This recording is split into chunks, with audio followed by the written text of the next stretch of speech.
Hola, soy Sofía, y en la mañana que debía ser la más feliz de mi vida, la mañana después de mi boda, mi esposo me gritó que le quitara las manos de encima a su madre. Estábamos en la suite nupcial, y ella sostenía el sobre que contenía la prueba de un regalo de $1.000.000 de mi padre. Un regalo que, al parecer, ella consideraba suyo. En ese instante, supe que mi matrimonio había sido una mentira. ¿Alguna vez te han traicionado de una forma tan profunda que sientes como el suelo desaparece bajo tus pies? Antes de contarte qué pasó cuando mi esposo, Mateo, entró y vio esa escena, déjame un comentario diciéndome desde dónde me estás viendo y suscríbete al canal. Créeme, no querrás perderte la expresión en su rostro cuando sonó el timbre de la puerta. Todo debería haber sido perfecto. Estábamos en una suite de lujo en un hotel de Miami, con vistas al océano que se extendía como una promesa infinita. La noche anterior había sido mágica, una celebración rodeada de amigos y familiares que nos deseaban lo mejor. Pero incluso en medio de la alegría, una pequeña espina de inquietud se había clavado en mi corazón. Se llamaba Elena, mi suegra. Durante todo nuestro noviazgo, sentí su mirada calculadora sobre mí, como si estuviera evaluando mi valor no como persona, sino como una inversión. Mateo siempre la defendía, diciendo que era su forma de ser, que era protectora. Yo, tontamente, elegí creerle, ignorando esa voz en mi interior que me advertía que algo no estaba bien. Recuerdo perfectamente las cenas familiares antes de la boda. Elena siempre encontraba la manera de deslizar comentarios venenosos, disfrazados de cumplidos. Hablaba de la vida fácil que yo había tenido, de la suerte, de haber nacido en una familia con recursos. Una vez, mientras discutíamos los detalles de la boda, sugirió con una sonrisa que mis padres podrían ayudar a Mateo a saldar algunas deudas familiares, como un verdadero gesto de unión. En ese momento, Mateo se rió, como si fuera una broma inofensiva, y yo me sentí completamente sola, una extraña en la mesa. Esas palabras resonaban ahora en el silencio de la suite, dándole un sentido terrible a lo que estaba a punto de descubrir. Desperté esa mañana sintiendo un vacío a mi lado en la cama. El sol se filtraba por las cortinas, pintando la habitación con una luz dorada y cálida. Pensé que Mateo se había levantado temprano para pedir el desayuno o para darme una sorpresa. Sonreí, todavía envuelta en el sueño de ser una esposa feliz. Pero entonces oí un sonido, un susurro de papel, proveniente de la sala de estar de la suite. Era un ruido discreto, casi furtivo. Me levanté, me puse una bata de seda y caminé descalza sobre la alfombra afelpada, esperando encontrar a mi esposo con una bandeja de café y croissants. La imagen en mi mente era la de una película romántica. La realidad, sin embargo, estaba a punto de convertirse en una de terror psicológico. Al asomarme por el umbral que separaba el dormitorio de la sala, mi corazón se detuvo. No era Mateo, era Elena. Estaba de espaldas a mí, inclinada sobre la mesa donde habíamos apilado los regalos de boda la noche anterior. No los estaba admirando, los estaba registrando. Sus movimientos eran rápidos y metódicos, como los de alguien que busca algo específico.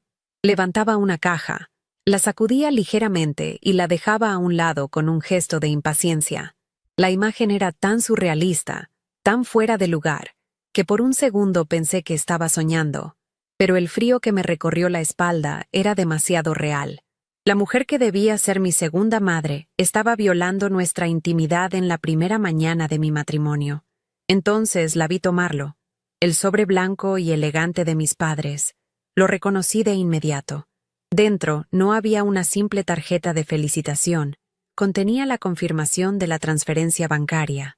Mi padre, Javier, un hombre de negocios increíblemente inteligente y protector, había decidido darnos $1.000.000 para que empezáramos nuestra vida sin preocupaciones.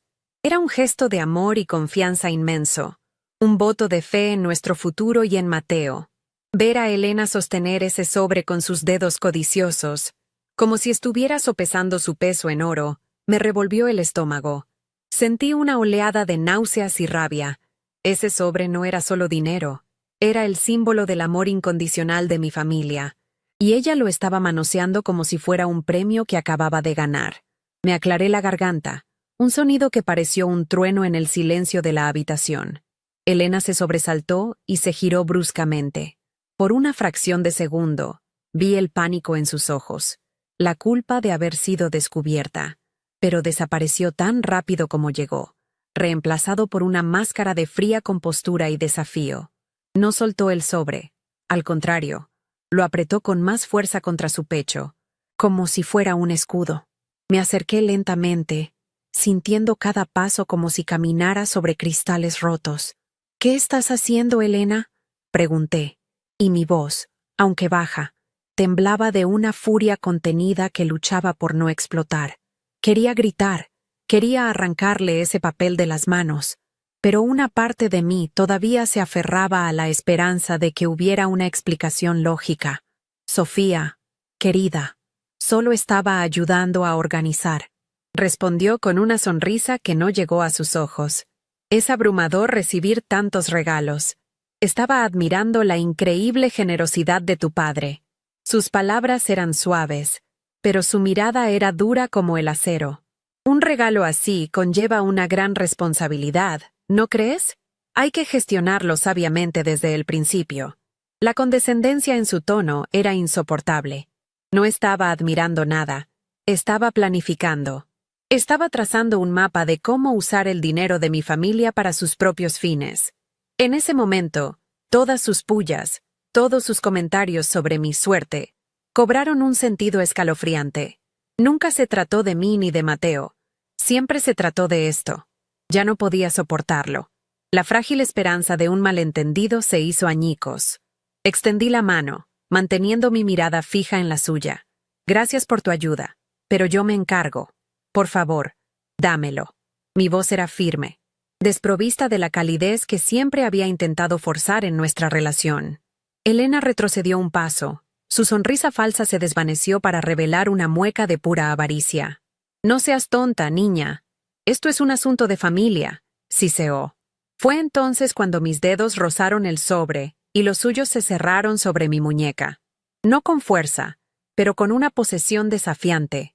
En ese preciso instante, mientras un forcejeo silencioso y tenso comenzaba entre nosotras, oí el clic de la puerta del dormitorio abriéndose detrás de mí. Mateo acababa de entrar en la habitación. Las palabras de Mateo resonaron en el aire acondicionado de la suite, más frías y afiladas que cualquier cuchillo. «Quítale las manos de encima a mi madre». No fue una petición, fue una orden, un ladrido. Sentí cómo la sangre abandonaba mi rostro, dejándome helada por dentro. Mi mano, que segundos antes luchaba por recuperar lo que era mío, cayó a mi costado, inerte. No fue por obediencia, sino por el shock paralizante que recorrió cada fibra de mi ser. En ese instante, vi una diminuta sonrisa de triunfo curvar los labios de Elena. Ella había ganado la primera batalla, y mi esposo había sido su arma. El hombre con el que me había casado hacía menos de 24 horas me acababa de tratar como a una agresora, como a una extraña, en defensa de la mujer que nos estaba robando a plena luz del día. Él ni siquiera me miró. Pasó a mi lado como si yo fuera un mueble y corrió hacia Elena, rodeándola con sus brazos. «¿Estás bien, mamá? ¿Te hizo algo?». Su voz estaba cargada de una preocupación tan genuina que me provocó náuseas. Elena, la maestra del teatro, se apoyó en él, dejando escapar un suspiro tembloroso y dramático. «No, mi amor, estoy bien. Solo fue un malentendido. Sofía está un poco alterada». Luego, Mateo se giró hacia mí, y sus ojos, que la noche anterior me habían mirado con amor, ahora ardían con una acusación furiosa. «¿Qué demonios te pasa, Sofía? ¿Qué intentabas hacer?». La pregunta me dejó sin aliento. Él no había visto lo que pasó. Había llegado al final. Había interpretado la escena a su antojo y me había sentenciado sin juicio. Me sentía como una extraña en mi propia vida. Intenté defenderme, pero mi voz era apenas un hilo tembloroso. Ella estaba revisando nuestros regalos. «Ese sobre es de mis padres». Mis palabras sonaban débiles, patéticas, incluso para mis propios oídos. Señalé el sobre blanco que Elena todavía sostenía con fuerza contra su pecho, como un trofeo de guerra, pero Mateo no desvió la mirada de mi rostro. Mi madre solo quería ayudar a organizar el desorden. ¿Por qué tienes que ser siempre tan negativa? ¿Por qué asumes lo peor? ¿Crees que venimos de una familia de ladrones? Cada pregunta era un golpe. Estaba invirtiendo la realidad, pintándome a mí como la villana, la esposa desconfiada y paranoica. La injusticia era tan grande, tan aplastante, que sentí que me ahogaba en el lujoso silencio de la suite. Elena, viendo su ventaja, intervino con una voz suave y venenosa. No seas duro con ella, Mateo. Es una gran transición para Sofía. Quizás no está acostumbrada a la forma en que funciona una familia unida. En nuestra familia compartimos todo, las alegrías, las cargas y las bendiciones. Su mirada se posó significativamente en el sobre. La condescendencia era palpable. Me estaba llamando egoísta y malcriada por proteger un regalo que me pertenecía. Estaba redefiniendo el robo como un acto de compartir en familia. Y lo peor de todo era que Mateo asentía, absorbiendo cada una de sus palabras manipuladoras como si fueran el Evangelio. La vista panorámica del océano desde nuestra ventana se sentía como una burla, un vasto horizonte de promesas que ahora sabía que nunca se cumplirían. El tono de Mateo cambió. Dejó de ser agresivo para volverse paternalista, lo cual era infinitamente peor. «Escucha, mi amor», dijo, acercándose a mí, pero sin tocarme. «Vamos a calmarnos todos. Mamá tiene un buen punto. Este dinero es un nuevo comienzo para nosotros, para la familia. Y ella tiene mucha más experiencia que nosotros en manejar grandes sumas. Deberíamos considerar sus consejos». La forma en que dijo «la familia» me heló la sangre. No se refería a la nueva familia que acabábamos de formar nosotros dos. Se refería a él y a su madre. Yo era simplemente la proveedora, la fuente externa de capital. El $1.000.000 de mi padre no era para nuestro futuro, era para el de ellos. El verdadero interés financiero de su plan acababa de quedar expuesto bajo la luz dorada de la mañana. De repente, los recuerdos de los últimos meses me golpearon con la fuerza de un tren. Todas las cenas, todas las indirectas de Elena sobre mi vida fácil, sus comentarios sobre cómo las familias de verdad se ayudan mutuamente. Recordé una conversación en particular, unas semanas antes de la boda, donde mencionó de pasada unas malas inversiones que su difunto esposo había hecho y las deudas familiares que aún arrastraban. En ese momento, Mateo desvió el tema rápidamente, y yo no le di importancia. Qué ingenua había sido. No era una conversación casual. Era un sondeo. Estaban evaluando el terreno. Mi matrimonio no había sido una unión de amor. Había sido una estrategia de rescate financiero. La humillación era un fuego que me quemaba por dentro. «¿Qué deudas, Mateo?», pregunté. Y el sonido de mi propia voz, ahora firme y fría, me sorprendió. Su rostro se contrajo. Vi un destello de pánico en sus ojos antes de que lo ocultara con una nueva ola de indignación. «¿De qué estás hablando? Esos son asuntos privados de mi familia. No tienes por qué meterte». Pero Elena, siempre un paso adelante, lo interrumpió con una sonrisa tranquilizadora. «No son nada importante, querida. Pequeños cabos sueltos del pasado. Nada que un regalo tan generoso no pueda solucionar, para que todos podamos empezar de cero, sin preocupaciones». Su cinismo era asombroso. Hablaban de usar el dinero de mi padre para limpiar su desorden financiero como si fuera el curso natural de las cosas, como si fuera mi deber. Me quedé mirándolos, a los dos juntos, un frente unido de codicia y engaño. La imagen era tan clara, tan brutalmente honesta, que rompió el último vestigio de amor que sentía por Mateo. Él no era una víctima de la manipulación de su madre. Era su socio, un cómplice dispuesto. El hombre del que me había enamorado, o del que creía haberme enamorado, no existía. Era una fachada, una construcción diseñada para llegar a este preciso momento. Me sentí increíblemente estúpida, pero también extrañamente liberada. El dolor era inmenso, pero debajo de él, una claridad helada comenzaba a asentarse. Ya no había dudas, ni esperanzas, ni ilusiones. Solo la cruda y fea verdad. Con una audacia que me dejó sin palabras, Elena rasgó el sobre. No con cuidado, sino con la avidez de quien abre un billete de lotería premiado.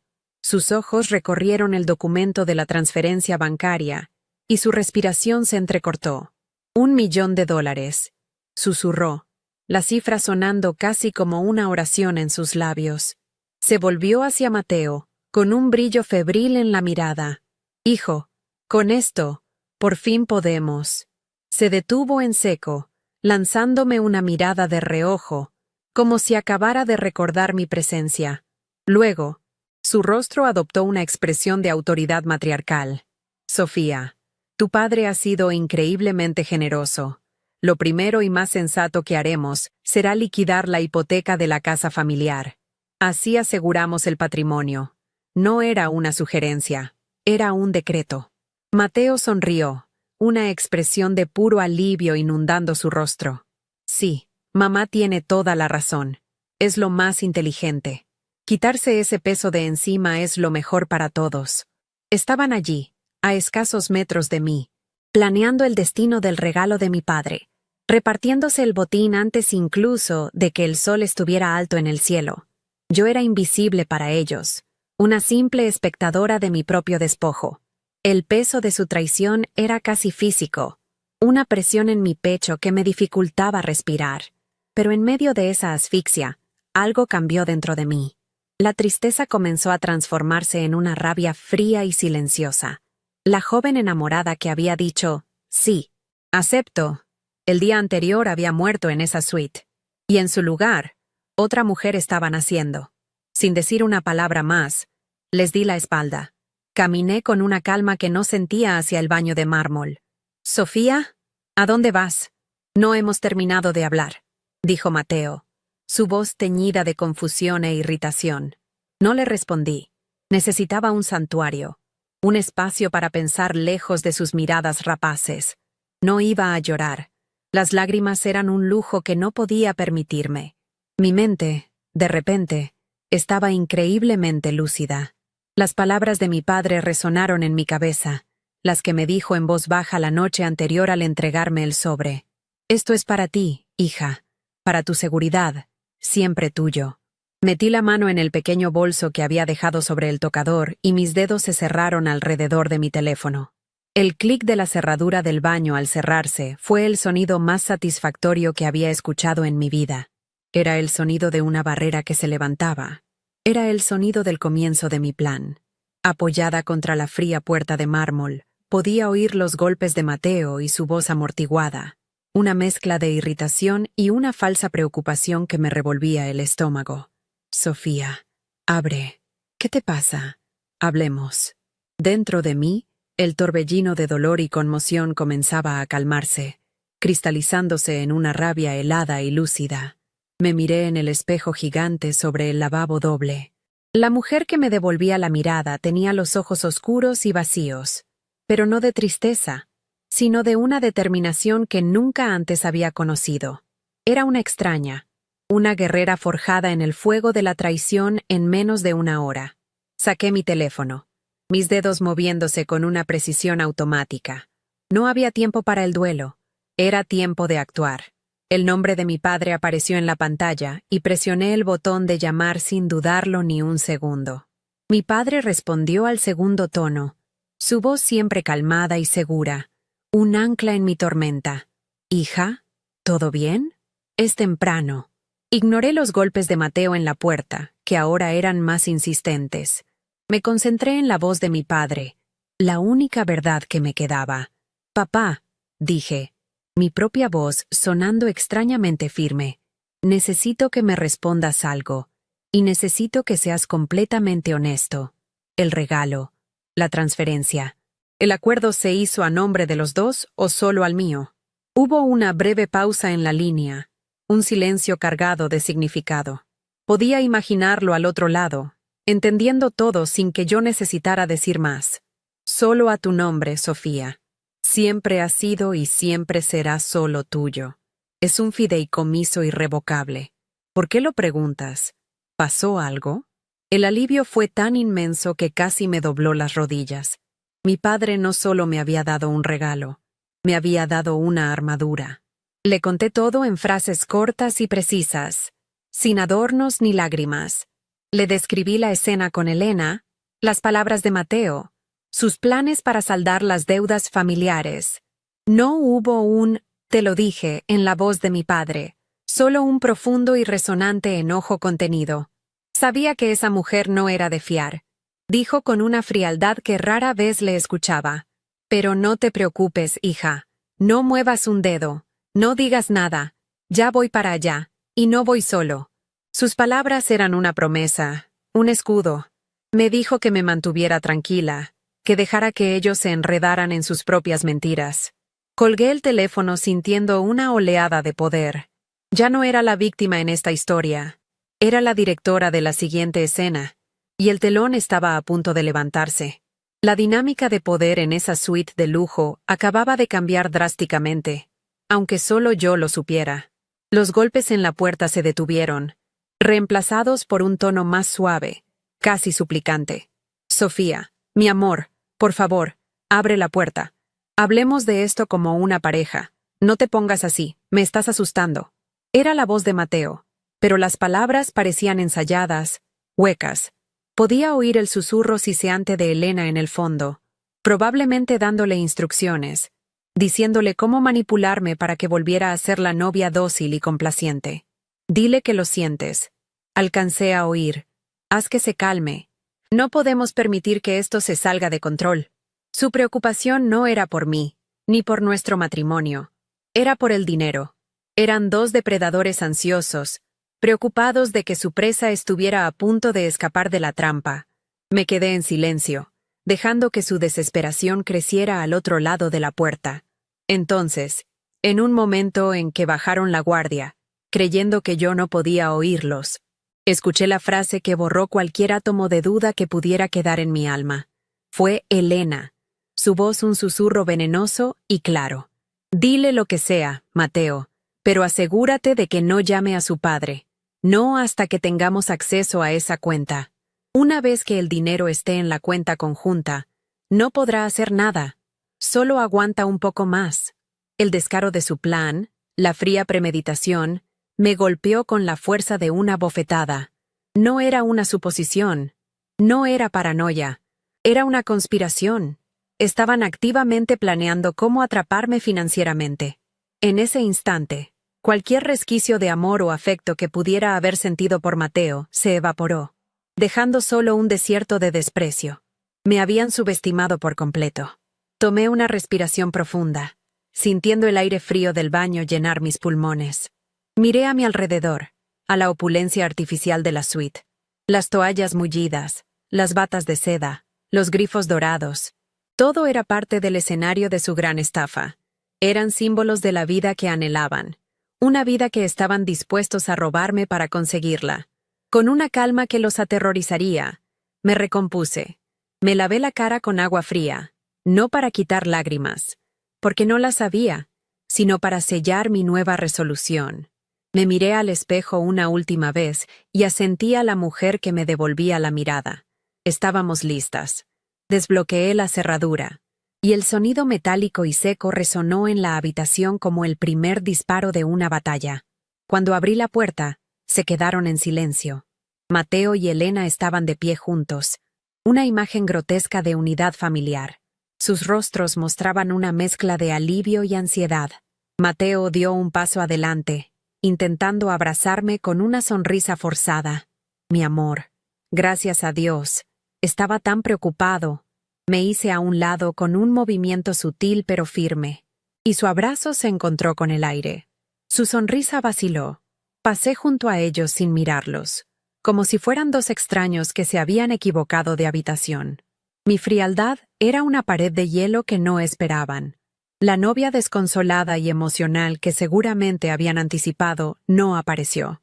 En su lugar, se encontraron con una reina de hielo que acababa de reclamar su trono. La confusión en sus ojos era mi primera pequeña victoria.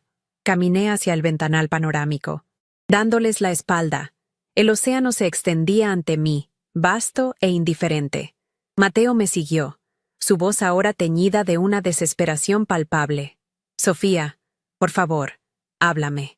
Lo siento si te parecí brusco antes. Es que me preocupé mucho por mi mamá. ¿Sabes cómo es ella? A veces se exalta, pero solo quiere lo mejor para nosotros, para nuestra familia.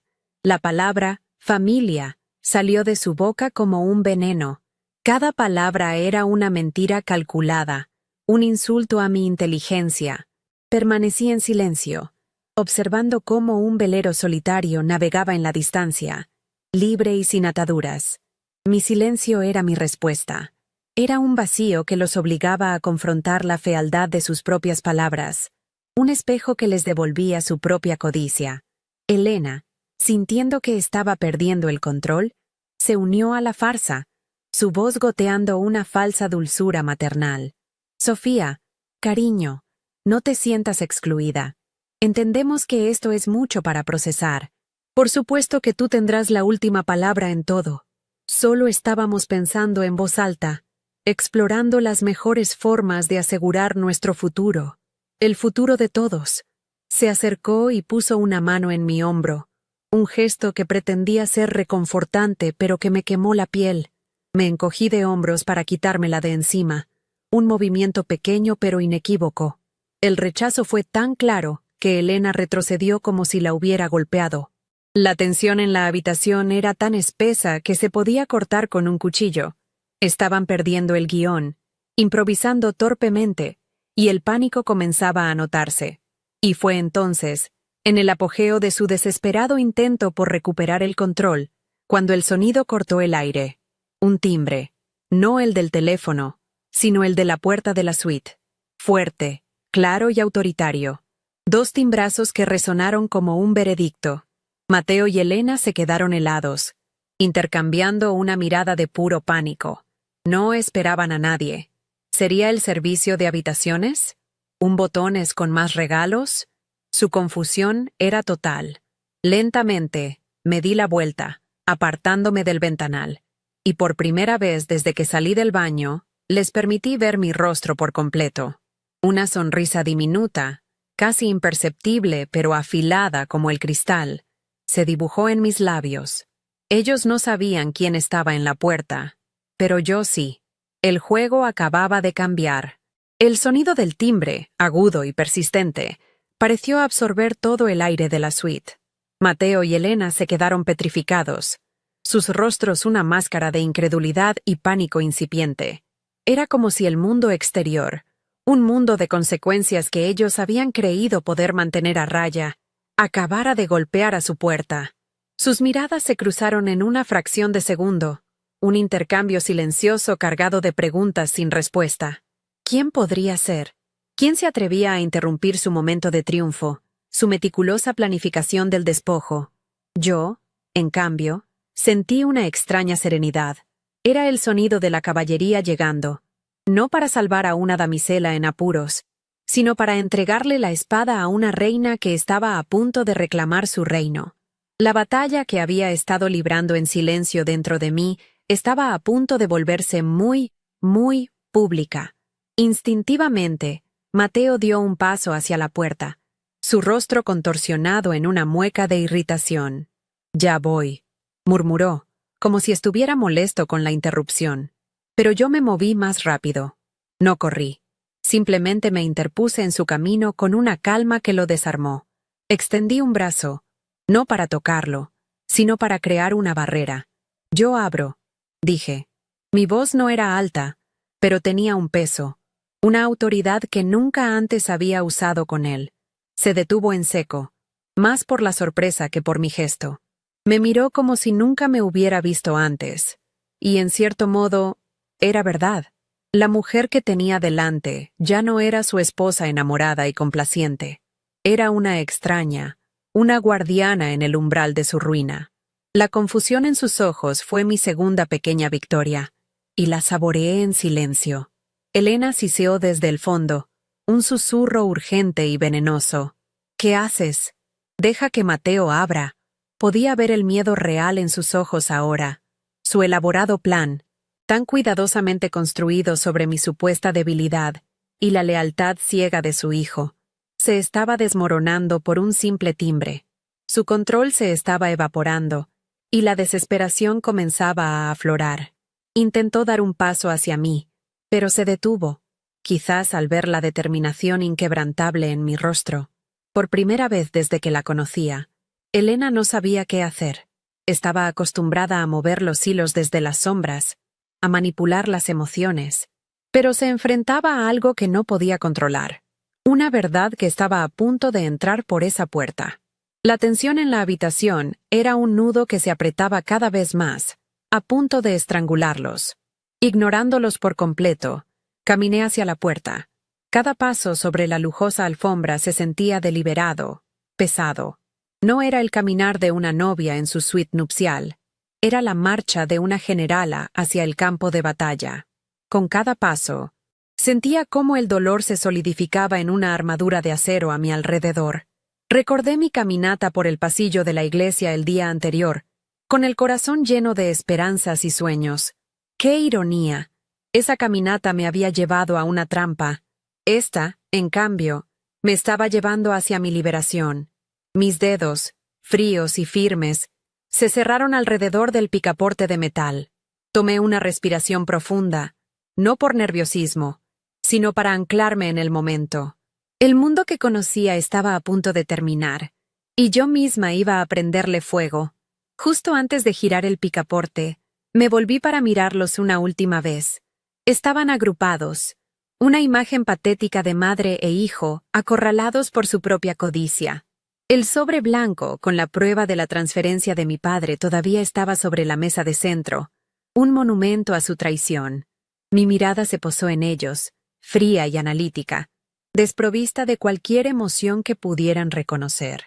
Deberían sentarse, les sugerí, mi voz tan tranquila como la superficie de un lago profundo. Creo que esta conversación les va a interesar. La amenaza implícita en mi tono los golpeó como una bofetada. Ya no se trataba de quién estaba en la puerta, sino de que yo sabía algo que ellos no sabían que yo sabía. El miedo en sus rostros se transformó en un terror helado, y con esa imagen grabada en mi mente, abrí la puerta. En el umbral no estaba el servicio de habitaciones ni un botones. Estaba mi padre, Javier. Su rostro, normalmente cálido y sonriente, era una máscara de furia contenida y protección paterna. Vestía un traje impecable, como si fuera a una reunión de negocios, y su postura irradiaba una autoridad silenciosa que llenaba todo el pasillo. A su lado, un hombre de mediana edad con un maletín de cuero, cuya expresión seria y profesional no dejaba lugar a dudas. Era un abogado. La aparición de mi padre no era una coincidencia, era una intervención. No había venido a consolar a su hija desconsolada, había venido a librar una guerra en su nombre. Y al ver la determinación en sus ojos, supe que no había ninguna posibilidad de que él la perdiera. La balanza del poder acababa de inclinarse tan violentamente a mi favor que era casi sísmica. El efecto de su presencia en Mateo y Elena fue instantáneo y devastador. El color desapareció de sus rostros, dejándolos con una palidez cerosa, casi cadavérica. Mateo abrió la boca para decir algo, pero no salió ningún sonido, solo un pequeño jadeo ahogado. Elena retrocedió un paso, sus ojos fijos en el abogado y su maletín como si fueran una aparición fantasmal. El maletín, en particular, parecía aterrorizarla. Era el símbolo de algo que ella no había previsto en su plan. La formalidad, la ley, las consecuencias reales. Habían contado con una disputa familiar, con lágrimas y gritos que podrían manipular. No habían contado con un ataque estratégico, preciso y legal. Habían subestimado no solo a mí, sino, lo que era más importante, al hombre que me había criado. Y ese error de cálculo estaba a punto de costarles todo. Mi padre no les dedicó ni una mirada. Sus ojos me encontraron a mí, y en ellos vi un océano de amor y apoyo incondicional. Entró en la suite, y el abogado lo siguió en silencio, cerrando la puerta detrás de ellos con un clic definitivo, que selló la habitación como una cámara de juicio. Mi padre puso una mano sobre mi brazo, Un gesto simple que me transmitió toda su fuerza. Sofía, dijo en voz baja, solo para mí. ¿Estás bien? Asentí, incapaz de hablar, pero mi mirada se lo dijo todo. Él asintió a su vez. Una comunicación perfecta que no necesitaba palabras. Luego, su atención se desvió hacia la pareja congelada en medio de la habitación. El abogado se colocó a su lado, abriendo los pestillos de su maletín con 2 chasquidos metálicos que sonaron como el martillo de un juez. Mateo finalmente encontró su voz, aunque era un hilo débil y tembloroso, un patético intento de normalidad. Javier, señor, qué sorpresa. No los esperábamos. Se pasó una mano por el pelo. Un gesto nervioso que delataba su pánico. Intentó esbozar una sonrisa, pero se convirtió en una mueca grotesca. Bienvenidos. ¿Quieren algo de beber? ¿Café? La oferta era tan absurda, tan fuera de lugar, que casi me habría reído si la situación no fuera tan grave. Mi padre lo interrumpió con un gesto de la mano, un movimiento corto y tajante que silenció a Mateo al instante. No había tiempo para falsas cortesías. No había espacio para la farsa que Mateo intentaba desesperadamente mantener. El tiempo de las mentiras se había acabado. Con una calma glacial que era mucho más intimidante que cualquier grito, mi padre se dirigió a ellos. No, gracias, Mateo. No estaremos aquí mucho tiempo. Su mirada recorrió la habitación, deteniéndose por un instante en el sobre rasgado sobre la mesa, antes de volver a fijarse en ellos. Se acercó a mí y colocó una mano protectora en mi espalda, guiándome suavemente hacia uno de los sillones. Por favor, siéntense, dijo. Su voz no era una petición, sino una orden. Tú también, Sofía. Su tono era el de un hombre acostumbrado a tomar el control absoluto de cualquier situación. Parece que hay un pequeño malentendido sobre la generosidad de mi familia. Y mi abogado, el señor Morales, y yo, hemos venido a aclararlo de una vez por todas. El escenario para el acto final estaba listo. El telón estaba a punto de caer sobre su farsa. Nos sentamos. Mateo y Elena tomaron el sofá opuesto a mi padre y a mí, con la mesa de centro de cristal entre nosotros, como una línea de batalla. El señor Morales permaneció de pie, una figura imponente y neutral. Abrió su maletín con 2 clics secos que resonaron en la suite como martillazos de un juez. Sacó 2 carpetas de cuero y las colocó sobre la mesa con una precisión deliberada. El sonido suave de las carpetas tocando el cristal fue el ruido más fuerte que había escuchado en mi vida. Mateo y Elena las miraban fijamente, como si fueran 2 serpientes venenosas listas para atacar. El aire se volvió denso, pesado, cargado de una tensión tan palpable que casi podía saborearla. Era el sabor metálico del miedo, y por primera vez, no era el mío. El señor Morales comenzó a hablar. Su voz era un instrumento de precisión, calmada, profesional y completamente desprovista de emoción, lo que hacía que cada palabra fuera más devastadora que la anterior. Señor y señora de la Torre, estamos aquí para aclarar la naturaleza del regalo del señor Javier a su hija, Sofía. Hizo una pausa, dejando que las palabras se asentaran. El regalo de $1 millón no fue una simple transferencia bancaria.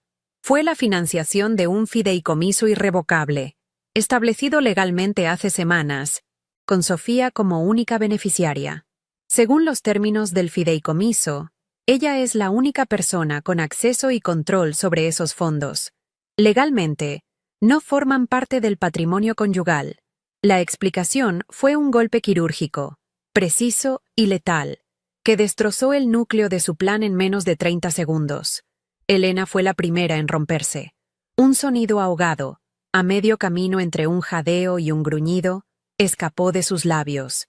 Su rostro se contorsionó en una máscara de incredulidad y furia. Eso es imposible. Un regalo de bodas es para la pareja, para la nueva familia. Se giró hacia mi padre, sus ojos lanzando dagas. Javier, esto es un insulto. No confías en tu propio yerno. No confías en Mateo, en nuestro hijo, para cuidar de tu hija. Mi padre la miró sin pestañear. su rostro una fortaleza de granito. No le concedió ni una sola palabra. Su silencio era una respuesta más poderosa que cualquier argumento, un muro infranqueable contra el que la manipulación de Elena se estrellaba y se hacía añicos. Ella había jugado su carta de la familia y había perdido estrepitosamente.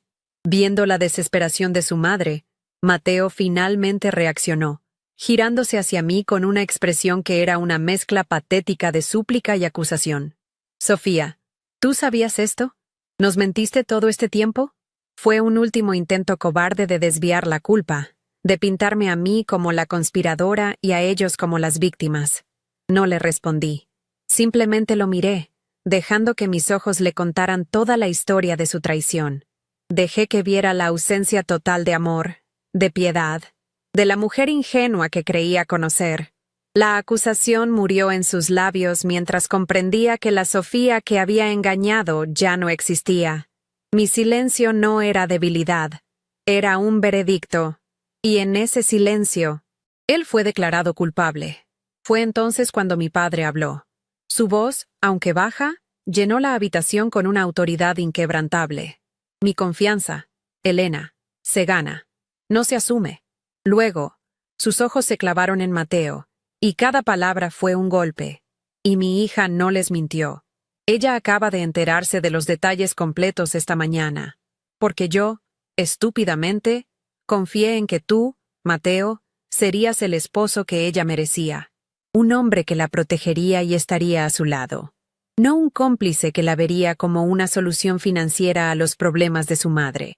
La mención directa de los problemas de su madre fue una estocada final. La verdad, la que ellos habían intentado ocultar bajo capas de sonrisas falsas y comentarios venenosos, acababa de ser expuesta bajo la cruda luz del día. El señor Morales, con un movimiento deliberado, deslizó una de las carpetas por la mesa de cristal hasta que se detuvo justo delante de Mateo. Dijo, tocando la carpeta con la punta de su pluma. Es el documento del fideicomiso, debidamente registrado y legalmente vinculante. Como pueden ver, el dinero es, y seguirá siendo, propiedad exclusiva e individual de Sofía. Luego, con la misma calma metódica, empujó la segunda carpeta. Y es un acuerdo posnupcial que hemos redactado esta mañana. Les sugiero que lo lean con atención. Las palabras «acuerdo posnupcial» quedaron suspendidas en el aire. Una sentencia de muerte para su estafa.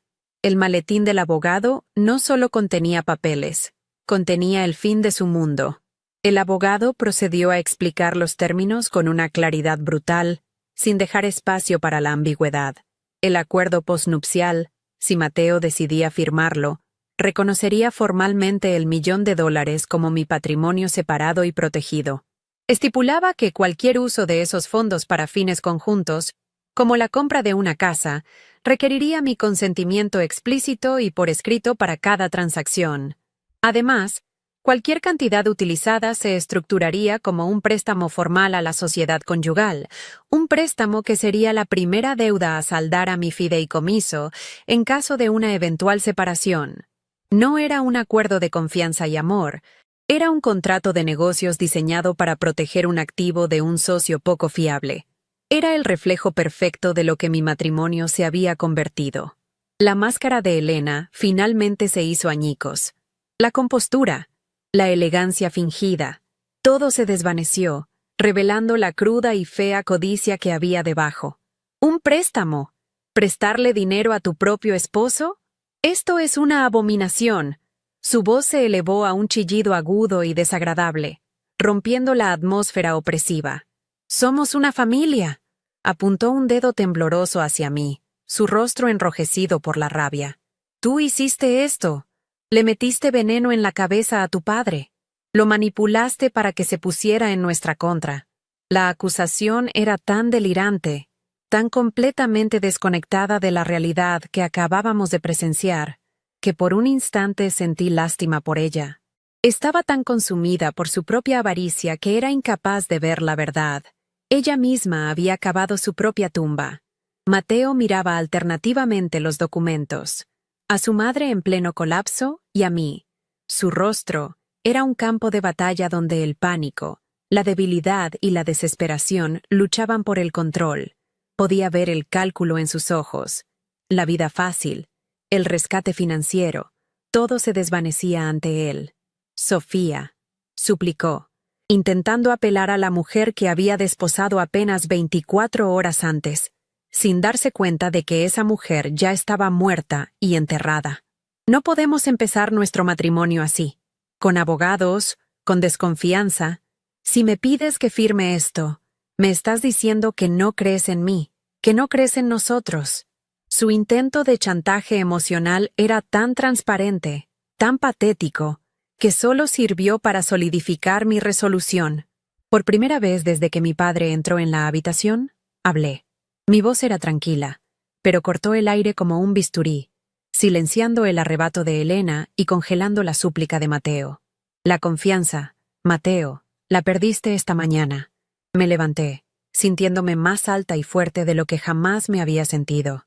Lo miré desde arriba, no con arrogancia, sino con la claridad de quien finalmente ve las cosas como son. La perdiste en el momento exacto en que me gritaste que le quitara las manos de encima a tu madre, mientras ella intentaba robar el regalo de mi padre. Mi voz no tembló. Estaba llena de una certeza helada. El recuerdo de sus palabras, que antes me había destrozado, ahora era mi armadura. Hice un gesto hacia los papeles sobre la mesa. Así que aquí está tu elección. Puedes firmar ese acuerdo, que protege mi patrimonio de la codicia de tu familia, y quizás, solo quizás, nos da una mínima oportunidad de ver si queda algo que salvar. O no lo firmes.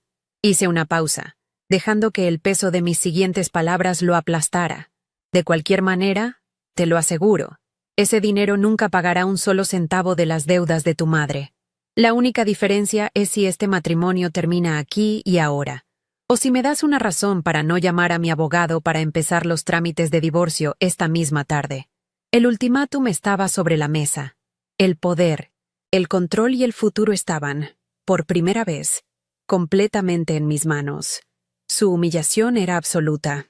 El juego había terminado, y yo había ganado. El silencio que siguió a mi ultimátum fue denso, pesado, casi sólido. Mateo miró los papeles sobre la mesa de cristal, luego a su madre, cuyo rostro era una máscara de furia impotente, y finalmente a mí. En sus ojos no vi amor, ni arrepentimiento, solo el pánico de un animal atrapado. Buscaba una salida, una tercera opción que no existía. Su mirada suplicante se posó en mi padre, pero él permaneció impasible como una estatua de granito. El abogado, el señor Morales, esperó con una paciencia profesional que era casi cruel. Podía oír la respiración agitada de Elena, el único sonido en la habitación. Finalmente, con un movimiento lento y derrotado, Mateo tomó la pluma. Su mano temblaba visiblemente mientras firmaba cada página. El sonido del rasguño sobre el papel era el requiem de nuestro matrimonio. No me miró ni una sola vez. Firmó no para salvar nuestra relación, sino por la remota y patética esperanza de que aún podría acceder a una parte de mi vida. Y por ende, de mi dinero. Una vez que la última firma estuvo estampada, el señor Morales recogió los documentos con una eficiencia silenciosa, colocó una copia en su maletín y me entregó la otra. Sofía, Javier, mi trabajo aquí ha terminado, dijo con un leve asentimiento. Mi padre se puso de pie y le estrechó la mano. Luego se acercó a mí, me dio un beso en la frente y susurró: «Llámame cuando estés lista. Estaré esperando abajo». No dijo nada a Mateo ni a Elena. Su desprecio era tan absoluto que ni siquiera les concedió el reconocimiento de una despedida. La puerta de la suite se cerró detrás de ellos, y el clic de la cerradura resonó con una finalidad aterradora. Nos quedamos los tres solos en la habitación, rodeados por los restos de una boda que ya se sentía como si hubiera ocurrido en otra vida. El aire estaba viciado con el olor a traición y a sueños rotos. Elena fue la primera en explotar, su rabia ya no contenida por ninguna pretensión de decoro. «¡Mira lo que has hecho!», me gritó, su voz un chillido estridente. «Destruiste a mi hijo, lo humillaste. Llegaste a nuestra familia con tu cara de ángel y tu dinero, y lo arruinaste todo. Se acercó a mí, con el dedo índice apuntándome como un arma. Por un momento pensé que podría golpearme, pero no sentí miedo. Solo sentí un profundo y helado vacío. La miré directamente a los ojos, sin parpadear. Ustedes ya estaban arruinados mucho antes de que yo llegara, Elena. Yo solo era su plan de rescate.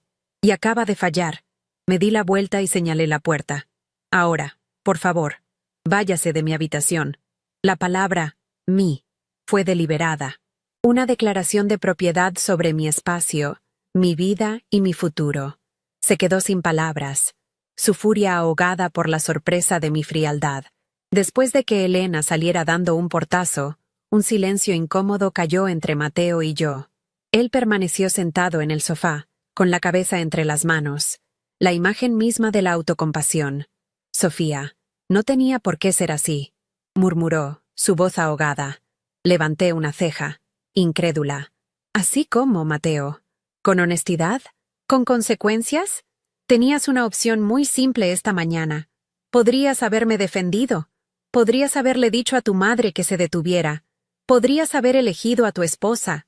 Pero elegiste el dinero. Se levantó de un salto, su rostro enrojecido.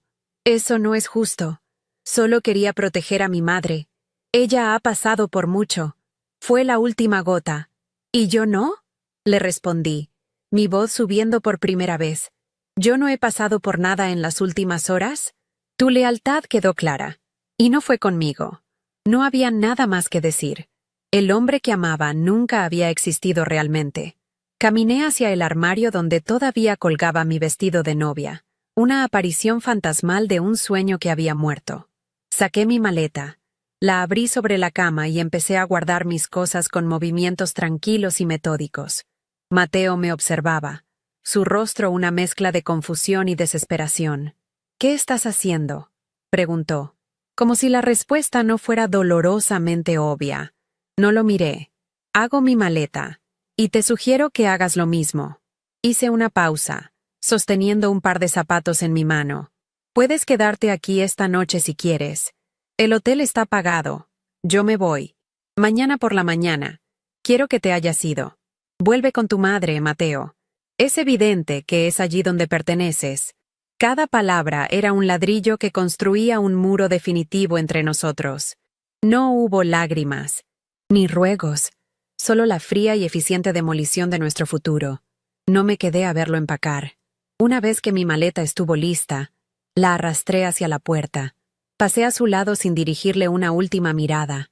No quería que mi último recuerdo de él fuera esa imagen de debilidad y derrota. Al salir al pasillo, sentí como si estuviera saliendo de una tumba. El aire fresco del hotel me llenó los pulmones. Abajo, en el lobby, mi padre me esperaba. No hizo preguntas. Simplemente tomó mi maleta y me guió hacia el coche que aguardaba fuera. Mientras nos alejábamos, vi la fachada del lujoso hotel de Miami reflejada en la ventanilla. El lugar donde mi matrimonio había comenzado y terminado en menos de 24 horas. No sentí tristeza, sino un extraño y abrumador alivio. Era la primera mañana del resto de mi vida. Las semanas siguientes fueron un borrón de trámites legales. Gracias a la previsión de mi padre y a ese acuerdo posnupcial que Mateo firmó bajo presión, el divorcio fue increíblemente rápido y limpio. No hubo peleas por el dinero, porque legalmente nunca hubo dinero que pelear. El fideicomiso de $1 millón permaneció intacto, seguro, exclusivamente mío. Era mi red de seguridad, el legado del amor protector de mi padre, y se convirtió en la base sobre la que empecé a reconstruir mi vida. Alquilé un nuevo apartamento en el centro, un lugar que era solo mío, sin recuerdos fantasmales ni promesas rotas. El dinero no me compró la felicidad, pero me compró algo mucho más valioso, la libertad de empezar de nuevo, en mis propios términos. Nunca volví a hablar directamente con Mateo o Elena, pero las noticias viajan rápido en círculos pequeños. Me enteré por un amigo en común que, sin mi inversión, su castillo de naipes financiero se derrumbó. Se vieron obligados a vender la casa familiar, el patrimonio, que Elena estaba tan desesperada por asegurar con el dinero de mi padre. para pagar las deudas que habían acumulado durante años. La última vez que supe de ellos, Mateo vivía en un pequeño apartamento alquilado con su madre. No sentí satisfacción ni alegría vengativa al saberlo, solo una distante y melancólica confirmación de que las consecuencias, tarde o temprano, siempre llegan. Habían intentado usarme como un salvavidas, y al final, se ahogaron en su propia codicia. Hoy, mi vida es tranquila. El dolor de la traición se ha desvanecido, dejando tras de sí una cicatriz que me recuerda la fuerza que no sabía que tenía. Mi relación con mi padre es más fuerte que nunca. Él fue mi roca en la tormenta. El dinero del fideicomiso sigue ahí, creciendo, pero ya no lo veo como un regalo de bodas, sino como mi fondo de independencia. A veces, cuando miro por la ventana de mi apartamento y veo la ciudad extenderse ante mí, pienso en esa suite de hotel con vistas al océano. Pienso en la joven ingenua que creía en los cuentos de hadas. Ya no soy ella. Aprendí de la manera más dura que el verdadero amor no te pide que te sacrifiques, sino que te protege. Y que a veces, el acto de amor más grande es el que haces por ti misma, alejarte y salvarte. Mirando hacia atrás, me doy cuenta de que la lección más grande de mi vida no llegó en un momento de alegría, sino en el eco de un grito en una suite de lujo. Esa frase, "Quítale las manos de encima a mi madre", fue el regalo más doloroso y valioso que pude haber recibido. No era solo una traición, era una revelación. Me mostró que a veces, las personas que amamos nos ven no por lo que somos, sino por lo que podemos darles. Aprendí que el amor no debe ser una transacción y que la dignidad no es negociable. La verdadera prueba de carácter no es cómo alguien te trata frente al mundo, sino cómo te defiende a puerta cerrada. Cuando tu pareja elige proteger la codicia de su familia en lugar de tu corazón, no hay matrimonio que salvar. Solo hay una verdad que aceptar y una vida que reclamar como propia. Una vida donde tu valor no dependa de la aprobación de nadie. La palabra familia es compleja. Crecemos creyendo que es un refugio incondicional, pero mi historia me enseñó que la sangre no siempre te hace familia. El respeto, sí. La familia que yo creía estar construyendo era en realidad una empresa en la que yo era la única inversora sin saberlo. Mateo y Elena no eran una familia que me acogía. Eran socios en un plan del que yo era el objetivo. La lección universal aquí es que las verdaderas conexiones familiares se basan en el apoyo mutuo y los límites saludables, no en la obligación y la explotación. A veces, el acto más valiente de amor propio es redefinir lo que significa familia para ti, incluso si eso implica alejarte de las personas que se supone que deberían estar a tu lado. Proteger tu paz es más importante que mantener una fachada de unidad tóxica. Nadie tiene derecho a usar el amor como una excusa para la avaricia. Mucha gente podría pensar que esta es una historia sobre $1 millón. Se equivocan. Es una historia sobre el valor. No el valor del dinero, sino el valor de una misma. El dinero fue simplemente la herramienta que expuso la verdad, el catalizador que aceleró un final inevitable. Mi verdadera riqueza no estaba en esa cuenta bancaria. Estaba en la fortaleza que encontré dentro de mí para llamar a mi padre, en la claridad para trazar una línea y en el coraje para irme sin mirar atrás. La independencia financiera es crucial, sí, pero es solo un aspecto de una independencia mucho más profunda, la emocional. El verdadero poder reside en saber que, con o sin recursos, tienes la capacidad de salvarte a ti misma, de elegir tu bienestar por encima de cualquier relación que te disminuya. Ese es un tesoro que nadie puede arrebatarte jamás. Una de las cosas que más lamento es no haber escuchado mi propia intuición. Todas esas pequeñas banderas rojas, esos comentarios venenosos disfrazados de bromas, esa sensación en el estómago que me decía que algo no estaba bien, las ignoré, las justifiqué en nombre del amor y la esperanza. Quiero decirte a ti, que me estás escuchando, confía en tu instinto. Las personas revelan quiénes son en los pequeños detalles, en las miradas, en las palabras que eligen cuando creen que no estás prestando atención. La falta de respeto no empieza con un grito, empieza con un comentario condescendiente que se deja pasar, con una defensa a la persona equivocada, con hacerte sentir pequeña poco a poco. No esperes a que la gota derrame el vaso. Presta atención a las primeras gotas, porque son la advertencia de la tormenta que se avecina. Tu voz interior es tu guardián más leal. El momento en que sonó el timbre de la puerta fue más que una simple interrupción. Fue la llegada de lo que un verdadero pilar familiar significa. Mi padre no vino a pelear mis batallas, sino a darme las herramientas para que yo ganara la mía. Eso es lo que hace un compañero de vida, lo que hace el verdadero amor. No te deja solo en la arena, se pone a tu lado, te recuerda tu fuerza y te asegura que no estás equivocado por defenderte. Mateo me mostró lo que el amor no es. No es ceguera, no es complicidad en la injusticia, no es una lealtad malentendida hacia la familia de origen a costa de la nueva familia que se está formando. Un verdadero compañero construye un círculo de protección a tu alrededor, no te empuja fuera de él. A veces, la mayor revelación sobre con quién deberías estar es ver claramente con quién no. Mi final feliz no fue encontrar a otro hombre. Mi final feliz fue encontrarme a mí misma. Fue transformar a la joven ingenua y enamorada en una mujer que conoce su valor, que establece límites firmes y que no tiene miedo de empezar de cero. La sanación no es un destino, es un viaje. Hay días en los que todavía siento el eco de esa traición, pero ya no me define. Ahora es un recordatorio de mi resiliencia. El verdadero empoderamiento no viene de la venganza o de ver a otros caer. Viene de levantarte, sacudirte el polvo y construir una vida tan sólida y hermosa que el pasado se convierte en una simple anécdota, una lección aprendida en lugar de una herida abierta. La paz que siento hoy, la seguridad en mis propias decisiones, vale mucho más que cualquier matrimonio basado en mentiras. Si mi historia te ha tocado de alguna manera, si te ha hecho pensar en tus propias relaciones y en el valor que te das a ti misma, te pido que la compartas. A veces, escuchar la experiencia de otra persona es el empujón que necesitamos para abrir los ojos. Hay demasiadas personas atrapadas en situaciones donde su bondad es confundida con debilidad. Deja un comentario contándome qué lección te llevas de esta historia y no olvides suscribirte al canal.